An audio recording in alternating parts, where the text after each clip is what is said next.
an overstocked mess of underdeveloped ideas that nonetheless has a redeeming feminist spirit. Give me just over 3 minutes, I want to tell you about The Bride. Films are better than people. In 1930 Chicago, Frankenstein's monster resurrects a murdered woman to be his companion, but she has her own journey of self-discovery to process and a revolution to start along the way. I kept saying on this channel that the Bride was Maggie Gyllenhaal's directorial debut, but it actually wasn't. It's The Lost Daughter in 2021. But that's really funny because The Bride feels like a first-time director trying a bunch of stuff out. She's throwing so much at the wall here, it feels overstuffed. She piles thing after thing on top of our plate, stacking it higher and higher. Wow, this analogy is making me hungry. But look, The Bride doesn't stall because of the genres or the various influences.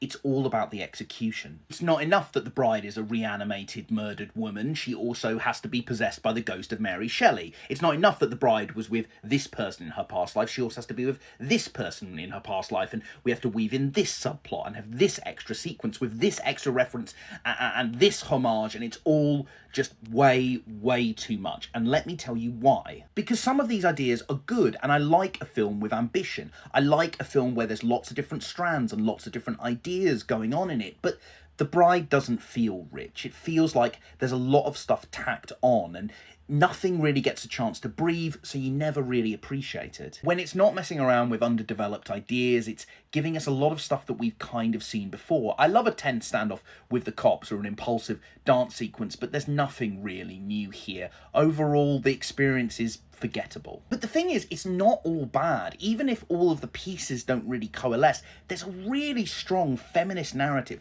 running through the spine of The Bride. It can be about more personal things like identity or consent, all the way up to big societal ideas about the patriarchy. Really, The Bride isn't about just one bride. It's about a whole group of well-rounded women held down by a patriarchal system and how they push against it. It might not be as much of a cultural touchstone as Barbie, but there's just as much going on here. You know, sexual politics, protest, generations of women and how they link up, the complacency of men that feeds into the system. Maybe it's kind of goth Barbie. I don't know. Jessie Buckley's performance as well is great. She really holds the film together. She's bold and charismatic, and even if I'm a bit lukewarm on the final product, I've got to admire what she does here. Okay, who's ready for a conclusion with the same tired Frankenstein analogy that everyone's doing because I'm a hack and I just can't resist, okay? Ready? Here we go. Gyllenhaal had a bold idea, but the way that she stitched things together just didn't quite live up to the original dream.